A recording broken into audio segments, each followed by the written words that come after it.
விஜய் டிவியோட கலக்கப்போவது யாரு ஷோ மூலமா மக்களுக்கு அறிமுகமான பாலா இப்போ காந்தி கண்ணாடி படம் மூலமா ஹீரோ பாலாவா உயர்ந்திருக்காரு. இந்த படத்துக்கு மக்கள் மத்தியில இருந்து நல்ல ஒரு வரவேற்பு கிடைச்சிருக்குன்னு தான் சொல்லணும். மக்கள் பலரும் பாலாவோட படத்துக்கு இவ்வளவு பெரிய ஆதரவு கொடுக்க முக்கிய காரணம் அவரோட உதவி பண்ற குணம் அப்படின்னு கூட சொல்லலாம். ஃப்ரீ ஆம்புலன்ஸ்ல ஆரம்பிச்சு இப்போ ஃப்ரீ ஹாஸ்பிட்டல் கட்டுற வரைக்கும் அவர் பல உதவிகள் பண்ணிட்டு வராரு. நிறைய பண உதவிகள், பொருள் உதவிகள்னு இப்படி அவரால் முடிஞ்ச எல்லா உதவிகளையும் பண்ணி மக்கள் மனசுல இடம் பிடிச்சிருக்காரு. சிலர் பாலாக்கு எப்படி இவ்வளவு பணம் வருது, அவர் யாரோட பினாமின்னு கேட்க தொடங்கிட்டாங்க. அந்த வகையில நடிகர் கூல் சுரேஷ் ரீசெண்டா பேசினது இப்ப பெரிய சர்ச்சையை ஏற்படுத்தி இருக்கு.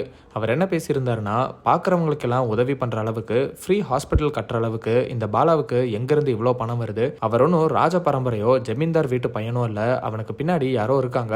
அவன் 5 வருஷத்துக்கு முன்னாடி கஷ்டப்பட்டான், அப்போல்லாம் யாரும் அவனுக்கு உதவி பண்ணல. இப்போ அவன் வளர்ந்ததுக்கு அப்புறம் என்னோட தம்பி ஜெயிச்சிட்டான் அப்படின்னு ஜாலரா அடிக்கிறாங்க. நான் கூட நிறைய உதவி பண்ணியிருக்கேன், ஆனா அதை கேமரா வச்சு எடுத்து போடல, அதனால தெரியல. என்ன மாதிரி நிறைய பேர் உதவி பண்றாங்க, ஆனா மக்களுக்கு இப்படி கேமரா வச்சு போடுறவன மட்டும் தான் தெரியுது அப்படின்னு கேபிஒய் பாலாவை தாக்கி கூல் சுரேஷ் பேசியிருக்காரு. கூல் சுரேஷோட இந்த பேச்சுக்கு மக்கள் மத்தியில இருந்து எதிர்ப்புகள் வந்துட்டு இருக்கு. அந்த வகையில மதுரைமுத்து அவர்கள் என்ன சொல்லியிருக்காருன்னா, கூல் சுரேஷ் இது கோமாளித்தனம் பண்றதுக்கான இடம் இல்ல.